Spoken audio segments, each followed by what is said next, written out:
Hello दोस्तों, स्वागत है आप सभी का आपके अपने यूट्यूब चैनल आर्ट्स की दुनिया पर दोस्तों। और दोस्तों आज फिर मैं एक बार आपके लिए एक बहुत अच्छा वीडियो लेकर आया हूँ। एक बहुत ही प्यारा वीडियो लेकर आया हूँ जिसमें आपके लिए बताऊँगा एक नई वैकेंसी के बारे में। तो दोस्तों ऐसे लोग जो इस वीडियो को देख रहे हैं, चाहे वो मध्य प्रदेश के हों, चाहे वो उत्तर प्रदेश के हों, चाहे वो बिहार के हों, और मेरे सब्सक्राइबर जो भारत के अलग अलग कोने से जुड़े हुए हैं दोस्तों, उन सब के लिए मैं ये कहना चाहूँगा कि बहुत अच्छी वैकेंसी निकली हुई है।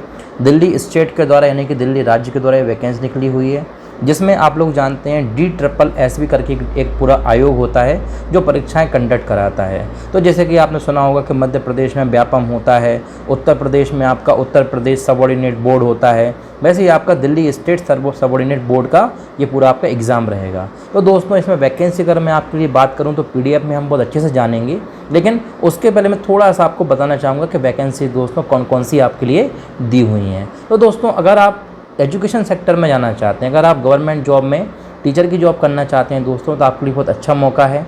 इस वैकेंसी में, इस जॉब में आपके लिए निकला हुआ है दोस्तों TGT स्पेशल एजुकेशन की वैकेंसी, यानी कि ऐसे लोग जो स्पेशल एजुकेशन में B.Ed की हो उनके लिए बहुत अच्छा मौका है दोस्तों। 1800 से ज़्यादा पद हैं साथियों, अलग अलग पोस्ट हैं इसमें। कुछ टीचर्स की वैकेंसी हैं, कुछ दिल्ली नगर निगम में वैकेंसी हैं, कुछ दिल्ली जल बोर्ड में वैकेंसी हैं, ऐसे अलग अलग वैकेंसी हैं। तो मैं आपके लिए अभी PDF के द्वारा पूरा क्लियर करने वाला हूं कि किस तरह की सारी चीज़ें आपके लिए देखना है और आपका कब से एप्लीकेशन शुरू होगा, मतलब फॉर्म भरना शुरू होंगे, कब इसकी परीक्षा होगी, पेपर में क्या क्या आएगा, सारी चीज़ें दोस्तों आपके लिए बिल्कुल क्लियर होने वाली हैं। तो वीडियो को देखते रहिएगा, कहीं मत जाइएगा दोस्तों। और इन्हीं सभी बातों के साथ आइए चलते हैं हम अपनी स्क्रीन पर। दोस्तों जैसा कि आप स्क्रीन पर देख सकते हैं, यहाँ पर बिल्कुल क्लियरली मेंशन किया हुआ है, आपके लिए बताया हुआ है government of NCT of Delhi, मतलब जो दिल्ली सरकार है उसका जो डिपार्टमेंट है जो परीक्षा लेगा आपका, जो मैंने आपके लिए थंबनेल में ही मेंशन किया है इस वीडियो के, DSSB, उसके बारे में ये इन्फॉर्मेशन दी हुई है। आप देख सकते हैं लिखा हुआ है वैकेंसी नोटिस। वैकेंसी नोटिस मतलब वैकेंसी कौन कौन सी हैं, कौन से सब्जेक्ट की वैकेंसी हैं, कौन कौन से डिपार्टमेंट वैकेंसी हैं, सब कुछ बताया हुआ है। तो सबसे पहले आइए जानते हैं कि डेट्स कौन सी हैं जब आपका ऑनलाइन एप्लीकेशन यानी कि आपका फॉर्म जो है भरना शुरू होगा और कब तक आप फॉर्म भर सकते हैं इस परीक्षा के लिए। तो दोस्तों आप देख सकते हैं स्क्रीन पर लिखा हुआ है यहाँ पर 17 अगस्त से आपका जो है फॉर्म भरना शुरू होगा और क्लोजिंग डेट दी हुई है आपके लिए 15/9 यानी कि 15 सितंबर तक। तो भाई ताबड़तोड़ आपके पास लगभग 28-29 दिन, मतलब एक महीने के आसपास का समय अगर हम समझें इस चीज़ को, तो आप आराम से फॉर्म भर सकते हैं। आइए अब बात करते हैं कौन कौन सी ऐसी पोस्ट हैं, कितनी वैकेंसी हैं जिसमें आप फॉर्म भर सकते हैं आपकी क्वालिफ़िकेशन के अनुसार। आपने जो भी डिग्री की हुई है, आपका जो भी कॉलेज में पोस्ट ग्रेजुएशन हुआ है उसके अकॉर्डिंग। तो दोस्तों आप देख सकते हैं इतना बड़ा PDF है और इतने सारे अलग अलग डिपार्टमेंट्स में वैकेंसी है। लगभग 40 डिपार्टमेंट यहाँ पर बताए हुए हैं। तो 40 तो ये नहीं है, कुछ डिपार्टमेंट ऐसे हैं जो डिपार्टमेंट सेम है मगर उसमें जो पोस्ट है, जो पद है, वो अलग अलग है। तो मैं आपको कुछ खास चीज़ें बता देता हूँ। बाकी आपको जैसा कि पता ही है कि मेरे चैनल पर मैं आपको लिंक दे रहा हूँ डिस्क्रिप्शन बॉक्स में टेलीग्राम चैनल की, टेलीग्राम ग्रुप की, आप ज्वाइन कर सकते हैं। वहाँ आपके लिए इस वीडियो का पूरा ये PDF मिल जाएगा। आराम से डाउनलोड करो भाइयों, आराम से देखो, कोई जल्दबाजी नहीं है। तो दोस्तों देख सकते हैं आप, जल्दी से मैं आपको बता देता हूँ। ये है पोस्ट कोड, ये आपको फॉर्म के भरते समय भरना होगा। Then name of the post music teacher. तो भाई ऐसे लोग जो अरिजीत सिंह हैं, जो म्यूज़िक में इंटरेस्टेड हैं, उन लोगों के लिए वैकेंसी आई हुई है। डायरेक्टरेट ऑफ एजुकेशन डिपार्टमेंट है ये वैकेंसी है म्यूज़िक टीचर की।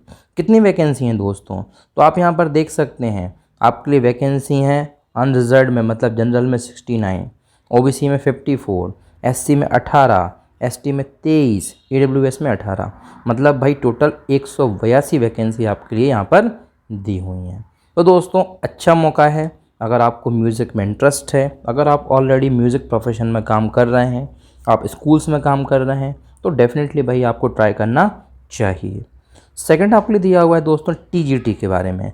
TGT मतलब होता है trained graduate teacher special education. तो ऐसे बच्चे जो स्पेशल एजुकेशन की रिक्वायरमेंट जिनको होती है, उन लोगों के लिए डिपार्टमेंट ऑफ एजुकेशन, जो दिल्ली का डिपार्टमेंट है, उसने वैकेंसी निकाली हुई है। जनरल के दोस्तों पद यहाँ पर कम है, केवल 9 ही पोस्ट हैं। इसी की तो भाई मौज कर दी इन लोगों ने। 350 पद हैं, मतलब दोस्तों बहुत होते हैं 350 पद। 34 पोस्ट आपकी SC की हैं, 93 ST की हैं EWS की 96, ऐसे करके 581 वैकेंसी हैं। तो दोस्तों ऐसे लोग जिन्होंने स्पेशल एजुकेशन में बीएड किया हुआ है, ऐसे लोग जो टीजीटी का फॉर्म भरना चाहते हैं, उन लोगों के लिए भाई ओबीसी वाला है जो उनके लिए सबसे ज़्यादा मज़ा है। तो भैया बढ़िया तरीके से जो है तैयारी करो, फॉर्म भरो इस परीक्षा का, भी आपके पास टाइम भी है पोर्टल खुलने में, मतलब ऑनलाइन फॉर्म भराने में। तो बढ़िया देख लो सब कुछ, मैं तो कहूँगा भाई लग जाओ, सेट हो जाओ। अगला है दोस्तों आपके लिए पब्लिसिटी असिस्टेंट। ये डिपार्टमेंट है आपका directorate of information and publicity. इसमें आप देख सकते हैं वैकेंसी दोस्तों ना के बराबर है, केवल एक ही वैकेंसी है, वो भी जनरल की। तो आगे मैं आपको बताने वाला हूँ इसी वीडियो में, आप स्किप मत कीजिएगा वीडियो, कि कौन कौन सी क्वालिफ़िकेशन इसमें मांगेंगे इस डिपार्टमेंट में। ऐसे दोस्तों फोटोग्राफ़र की आप देख सकते हैं 4th प्लेस पर है। सर्विलियंस वर्कर की वैकेंसी है। Laboratory assistant, senior scientific assistant 7th number पे आपको दिया हुआ है। ऐसे ही आपको दिया हुआ लेबोरेटरी असिस्टेंट के अलग अलग वैकेंसीज़ हैं। देन साइंटिफिक असिस्टेंट, कोई बायोलॉजी वाला उसके लिए असिस्टेंट की वैकेंसी हैं। अब दोस्तों थोड़ा बात करते हैं एक खास वैकेंसी की, जो अच्छे खासे पद निकले हुए हैं। क्योंकि होता क्या है ना भाई, कि जहाँ ज़्यादा पोस्ट होती हैं यूजुअली हम वहीं अप्लाई करते हैं, और करना भी चाहिए दोस्तों, क्योंकि ज़्यादा वैकेंसी हैं तो ही भाई कुछ चांसेस होंगे। नहीं तो आप भी समझते हो यार कितने कॉम्पिटिशन भरे ज़माने में कहाँ सिलेक्शन होगा अगर कुछ 1-2 पोस्ट होंगी तो। मैं किसी का मोरल डाउन नहीं कर रहा हूँ इस वीडियो को बनाकर, मैं बस आपको सच्चाई बता रहा हूँ। ज़्यादा वैकेंसी होगी तो आप फ़ायदे में रहोगे फॉर्म भरते समय। तो दोस्तों लैब असिस्टेंट की जो वैकेंसी है उसमें आप फॉर्म भर सकते हैं। जनरल की 47, ओबीसी की 28 पद हैं। आपका SC ST की वैकेंसीज EWS की 138 पद है, अच्छे खासे पद हैं, कर सकते हैं यहाँ पे अप्लाई। दिल्ली के जो लोग हैं दोस्तों, अगर वो इस वीडियो को देख रहे हैं वो तो करेंगे ही भाई। यूपी, मध्य प्रदेश, बिहार, हर जगह का व्यक्ति इसको अप्लाई कर सकता है। अगला दिया हुआ है साथ में आपके लिए असिस्टेंट, यानी कि 118 वैकेंसी असिस्टेंट की, इसकी पोस्ट आपको यहाँ दी हुई हैं। देन दोस्तों आप देख सकते हैं ऑडियोमेट्रिक असिस्टेंट की वैकेंसी हैं, टेक्निकल असिस्टेंट, ऐसे करके बहुत सारी वैकेंसीज अलग अलग हैं यहाँ पर। अब एक और इम्पॉर्टेंट वैकेंसी यहाँ पर आई हुई है जो प्लानिंग डिपार्टमेंट है दिल्ली सरकार का, उसमें निकली हुई है। इस पद का नाम है स्टैटिस्टिकल असिस्टेंट। वैकेंसी हैं दोस्तों कुल 244। तो दोस्तों मौज कर दी इन्होंने इस बार जनरल की। जनरल वालों के लिए 111 वैकेंसी हैं, अच्छी वैकेंसी हैं। ट्रेन ग्रेजुएट टीचर में आपके लिए मैंने बताया था कि ओबीसी के पद ज़्यादा हैं, और स्टैटिस्टिकल असिस्टेंट में आपके लिए 111 पद जनरल में ज़्यादा हैं। उसके अलावा दोस्तों कोई ऐसा व्यक्ति जो एग्रीकल्चर में अपनी डिग्री कर चुका है, MSc कर चुका है एग्रीकल्चर से, तो वो दोस्तों PGT के लिए अप्लाई कर सकता है एग्रीकल्चर सब्जेक्ट के लिए। तो ये बहुत अच्छा मौका है, क्योंकि एग्रीकल्चर से यूजुअली लोग कम ही अपनी मास्टर्स डिग्री कंप्लीट करते हैं, MA कंप्लीट करते हैं, या MSc वगैरह जो भी है वो आप कंप्लीट करते हो, तो अच्छा मौका है, आप कर सकते हैं। कोई ऐसा है जो फाइन आर्ट्स में कोई डिग्री करके बैठा हुआ है, तो भाई वो फीमेल कैंडिडेट होना चाहिए, उस केस में आपको दिया हुआ है, आप अप्लाई कर सकते हैं। आगे बढ़ते हैं साथियों, कुछ और वैकेंसीज़ की बात करते हैं। संस्कृत का अच्छा मौका है दोस्तों। कुछ लंबे समय से ऐसा देखा जा रहा है कि गवर्नमेंट संस्कृत को लेके बहुत अच्छा काम कर रही है, संस्कृत सब्जेक्ट्स को बढ़ावा दिया जा रहा है, वैकेंसीज़ बहुत अच्छी आ रही हैं। जैसे अगर आपने भी देखा हो, जो लोग मध्य प्रदेश के हैं और इस वीडियो को देख रहे हैं मेरे साथी, मेरे सब्सक्राइबर, उनको पता होगा कि MP में अभी ग्रेड 1 की वैकेंसी निकली हुई थी, उसका परीक्षा हुई रिसेंट में, अच्छी वैकेंसी है उसमें दोस्तों संस्कृत की। सिमिलरली दोस्तों जो आपका ग्रेड 2 का पेपर होने वाला है कुछ दिनों में, उसमें भी अच्छी वैकेंसी है संस्कृत की। तो ये बहुत अच्छा स्टेप है, क्योंकि दोस्तों हम भारतीय हैं, हमारे देश की मूलभूत भाषा, हमारे देश की सबसे प्राचीन भाषा संस्कृत है, तो दोस्तों इस भाषा का बढ़ावा होना भी चाहिए। दोस्तों ये देख सकते हैं आप, इस तरह से वैकेंसीज़ हैं, इनको आप रीड कर लीजिएगा। इंग्लिश से अगर कोई है भाई तो इंग्लिश के लिए भी अप्लाई कर सकता है पढ़ाने के लिए डायरेक्टरेट ऑफ एजुकेशन डिपार्टमेंट में, जो कि दिल्ली सरकार का है। इसके बाद दोस्तों उन्होंने आपको क्लियरली इंस्ट्रक्शन दिया है भाई कि अगर आप कोई भी फॉर्म भरते हैं DSSB का, तो भैया ध्यान से कंटिन्यूसली आप साइट को विज़िट करते रहें। दिल्ली सरकार की साइट आपकी ये दी हुई है, इस पर आप विज़िट करते रहें, क्योंकि बहुत सारे ऐसी इन्फॉर्मेशन आती रहती हैं जो हमको जानना ज़रूरी है अगर हम फॉर्म भरते हैं तो। अब दोस्तों आइए बात करते हैं एक वैकेंसी की क्वालिफ़िकेशन क्या है और कितना एज क्राइटेरिया है किसी भी डिपार्टमेंट की वैकेंसी में फॉर्म भरने का। तो दोस्तों यहाँ पर सबसे पहले आपके लिए आ रहा है म्यूज़िक टीचर। म्यूज़िक टीचर का जो पद मैंने आपको समझाया थोड़ी देर पहले, इसकी जो वैकेंसीज़ हैं, इसमें दोस्तों आपको बताया हुआ है कि कितनी वैकेंसी हैं, तो वो तो हम डिस्कस कर ही चुके हैं, फिर भी आप एक बार देख सकते हैं। देन यहाँ पर दिया हुआ है आपके लिए PWVD। तो ऐसे लोग जो कहीं ना कहीं दिव्यांग हैं उस केस में उनके लिए वैकेंसीज़ हैं। तो आप देख सकते हैं क्या है क्वालिफ़िकेशन। दोस्तों क्वालिफ़िकेशन है BA डिग्री विथ म्यूज़िक। किसी के पास अगर म्यूज़िक में BA की डिग्री है तो भैया वो अप्लाई कर सकता है। इसके अलावा higher secondary with any one of the following, अगर आपका 12th इनमें से किसी सब्जेक्ट में हुआ है तो भैया उस केस में से भी आप अप्लाई कर सकते हो, ये दिया हुआ है। देन और कोई क्वालिफ़िकेशन, कोई एक्सपीरियंस ऐसा कुछ नहीं मांग रहा है, ये कोई दिक्कत नहीं है भाई। अगर सैलरी की बात करें तो मज़ा आने वाला है भाई। जो म्यूज़िक टीचर बन जाएगा DSSB की तरफ से जो परीक्षा ली जा रही है उसमें, उसको भाई स्टार्टिंग पेमेंट ही लगभग कुछ 40 से 45 हज़ार रुपये है। और दोस्तों एज बहुत इंपॉर्टेंट है, एज समझ लीजिए आप। यहाँ पर एज दी हुई है बिलो 32 ईयर्स। अब दोस्तों बात करते हैं हम लोग बहुत जल्दी से नेम ऑफ द पोस्ट में, जो हमारी दूसरी पोस्ट है TGT यानी कि स्पेशल एजुकेशन टीचर की। तो साथ ही में आप देख सकते हैं वैकेंसी, जैसा कि मैंने आपको बताया OBC की अच्छी खासी वैकेंसी हैं। PWVD में कोई वैकेंसी यहाँ पर नहीं है। देन क्वालिफ़िकेशन, जैसा मैंने आपको थोड़ी देर पहले बताया भी था भैया, आपके पास B.Ed होना चाहिए स्पेशल एजुकेशन में, या फिर आपके पास 2 इयर्स डिप्लोमा होना चाहिए स्पेशल एजुकेशन में, या फिर स्पेशल एजुकेशन में आप पोस्ट ग्रेजुएट कोर्स होना चाहिए आपके पास, तभी आप अप्लाई कर सकते हैं। इसके अलावा उन्होंने ये भी लिख दिया कोई और क्वालिफ़िकेशन जो है वो भी चल जाएगी। साथ में सेंट्रल टीचर एलिजिबिलिटी टेस्ट मतलब CTET का पेपर आपका क्वालिफाई होना चाहिए स्पेशल एजुकेशन के मामले में, तभी भाई आप इस फॉर्म के लिए अप्लाई कर सकते हो, इस सब्जेक्ट के लिए अप्लाई कर सकते हो। उम्र 30 साल से ज़्यादा नहीं होना चाहिए। बाकी आरक्षण जो मिलेगा उस बेसिस पर कुछ लोग जिनकी 2-3 साल ज़्यादा उम्र भी है वो भी अप्लाई कर सकते हैं। फिर दोस्तों आपके लिए बताते हैं एक ऐसी वैकेंसी के बारे में जो सभी के लिए ओपन है। क्योंकि दोस्तों जो लोग इस वीडियो को यहाँ तक देखते हुए आ चुके हैं उनके दिमाग में एक ख्याल आ रहा होगा कि सर सबके लिए वैकेंसी हैं, भाई हमारा क्या होगा। हमारे पास तो ना B.Ed है, ना ही हमको टीचर बनने का कोई शौक़ है, और ना ही हमारे पास टीचिंग का कोई एक्सपीरियंस है। हम क्या करें, हम इस फॉर्म को भर सकते हैं क्या, हमारे लिए ये फॉर्म कुछ काम का है क्या। तो भाई आपके लिए भी खुशखबरी है, दिल्ली सरकार ने आपका भी पूरा ध्यान रखा हुआ है। तो यहाँ पर जो मैं आपको वैकेंसी बता रहा हूँ अब दोस्तों, उसका नाम है असिस्टेंट ग्रेड 3 यानी कि कंप्यूटर ऑपरेटर की ये वैकेंसी है। डिपार्टमेंट का नाम यहाँ पे लिखा हुआ है। यहाँ पर आप देख सकते हैं वैकेंसीज दी हुई हैं, जनरल की 11, OBC की 7, तो ये सब आप पढ़ लीजिएगा। बात करते हैं कि सबके लिए वैकेंसी कैसे है। तो दोस्तों इसकी जो क्वालिफ़िकेशन बिल्कुल सिंपल है, आपके पास डिग्री होना चाहिए, कोई सी भी डिग्री हो तुम्हारे पास, कोई फ़र्क नहीं पड़ता, किसी भी यूनिवर्सिटी से भारत की। दूसरा क्या चाहिए, कंप्यूटर नॉलेज होना चाहिए आपके पास, MS ऑफिस का नॉलेज होना चाहिए, बात ख़त्म, और कोई दिक्कत नहीं है। देन कुछ और चीज़ें हैं, जैसे लिखा हुआ है कि भैया इंग्लिश टाइपिंग में आपकी 35 वर्ड्स पर मिनट होना चाहिए टाइपिंग, आपका काम चल जाएगा।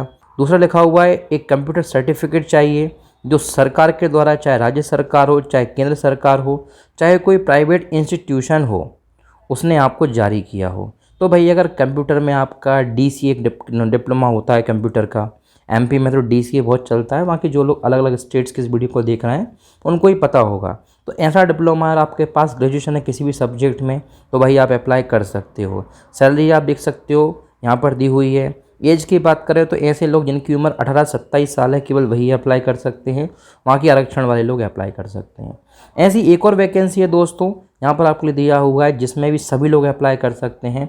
इस वैकेंसी का नाम है, इस पोस्ट का नाम है जूनियर पर्सनल असिस्टेंट इंग्लिश।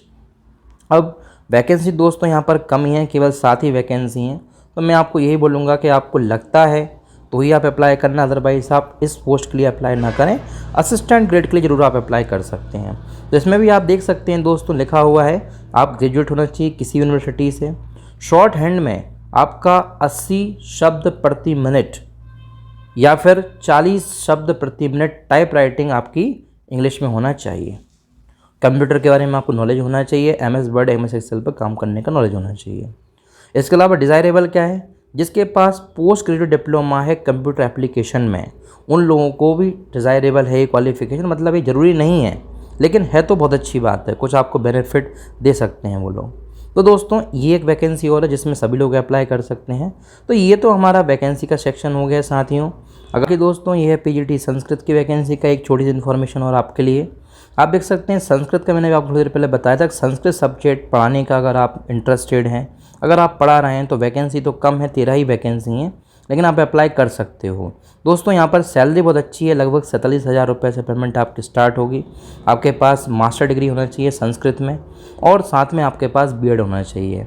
इसके अलावा दोस्तों आप देख सकते हैं एज है यहाँ पर 36 ईयर्स, मतलब लगभग 35-36 साल जिसकी उम्र है वो भी अप्लाई करता है। और अगर आप SC ST OBC community EWS में आते हैं तो उस बेसिस पर भी आपको एज रिलैक्सेशन मिल सकता है। ऐसे ही संस्कृत में फ़ीमेल की वैकेंसी है, तो ये आप देख सकते हैं। चलिए दोस्तों, तो इन्हीं सभी बातों के साथ हम आगे बढ़ते हैं और डिस्कस करते हैं कुछ और इम्पॉर्टेंट चीज़ों के बारे में। ये और इम्पॉर्टेंट चीज़ें क्या हैं इस एग्ज़ाम से रिलेटेड। तो आप देख सकते हैं दोस्तों यहाँ पर दिया हुआ है एलिजिबिलिटी क्राइटेरिया। क्या है एलिजिबिलिटी क्राइटेरिया? तो वैसे तो मैं आपको बता चुका हूँ, फिर ये बताया हुआ है कि यहाँ पर आपको अलग अलग पोस्ट के हिसाब से अलग अलग एज दी हुई है, एजुकेशनल क्वालिफिकेशन अलग अलग मांगी हुई है, एक्सपीरियंस मांगा हुआ है। उस बेसिस पर ही आप अप्लाई करें, मतलब एक बार इस PDF को प्रॉपर पढ़ के ही आप अप्लाई करें। अप्लाई करना कैसा है? ऑनलाइन आपको अप्लाई करना है, DSSB के पोर्टल पर जाकर आपको अप्लाई करना है। वेबसाइट ये दी हुई है, आप रजिस्ट्रेशन करेंगे, आपके लिए एक यूज़र ID मिल जाएगा और एक पासवर्ड मिल जाएगा रजिस्ट्रेशन के थ्रू। आप इसको लॉगिन कर जो भी अप्लाई करना चाहते हैं, जिस पोस्ट के लिए अप्लाई करना चाहते हैं वो कर सकते हैं। तो किसी भी ऑनलाइन कैफ़े पे जाकर, इंटरनेट कैफ़े पे जाकर आप ये चीज़ें कर सकते हैं। बाकी ये सब कुछ मैं आपको ऑलरेडी बता चुका हूँ। ऑनलाइन ही अप्लाई करना है, कोई ऑफलाइन अप्लाई नहीं होगा। किसी भी तरह के बहकावे में ना है, किसी भी तरह के बोल सकते हैं कि कोई इन्फॉर्मेशन दे के ऐसा कर लो वैसा कर दो, ये हो जाएगा वो हो जाएगा, इसकी संभावना ना के बराबर है। फ़ीस की बात करें तो आपसे बहुत कम पैसा ले रहे हैं ये लोग, 100 रुपये ले रहे हैं, इतनी महंगाई भरे ज़माने में भी। तो अच्छी बात है, 100 रुपये आपके लग रहे हैं, आप 100 रुपये पेमेंट कर सकते हो। वो भी कुछ खास लोगों के लिए पेमेंट करना है। विमेंस, SC ST PWD के जो लोग हैं, एक सर्विसमैन हैं, उनको कोई फ़ीस पे नहीं करना है। मतलब कुल मिलाकर इस बार भी जनरल और OBC के ऊपर गाज गिर रही है 100 रुपये की। लेकिन दे देना भाई, 100 रुपये से क्या ही होता है। अगर जॉब लग जाएगी जैसे कई 100 रुपये तुम्हारे पास आएंगे। बात करते हैं लास्ट सबसे इम्पॉर्टेंट चीज़, उसके बाद हम इस वीडियो को एंड करेंगे, एग्जामिनेशन स्कीम। क्या पेपर कैसा होगा? तो भाई पेपर पक्की बात है यार कि 45,000 रुपये 40,000 रुपये तुमको पेमेंट देंगे तो भाई पेपर में तो ये समझ लो पसीना निकाल देंगे ये लोग। तो देखते हैं वो पसीना क्या है, वो पेपर में क्या आ रहा है।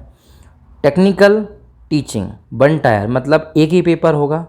पोस्ट कोड आप देख सकते हो, आप अगर इनमें से कोई पोस्ट भरते हो तो आपका एग्ज़ाम जो होगा 2 घंटे का होगा। MCQs रहेंगे, 200 नंबर के MCQs रहेंगे और आपका टोटल भी 200 ही है। आप देख सकते हैं सिलेबस में सेक्शन A में आपको ये सब पूछा जाएगा और सेक्शन B में आपको सब्जेक्ट से रिलेटेड चीज़ें पूछी जाएंगी 100 नंबर की। तो दोस्त आप देख सकते हैं पोस्ट वाइज उन्होंने बताया हुआ है कौन से सब्जेक्ट का पेपर कितने नंबर का होगा और क्या क्या आपके पेपर में सिलेबस के तौर पे आएगा। तो बढ़िया, इसको आप कर लीजिएगा। बाकी इसके अलावा मोड ऑफ सिलेक्शन एक ही है, एक ही एग्जामिनेशन होगा और इसमें कुछ भी नहीं है।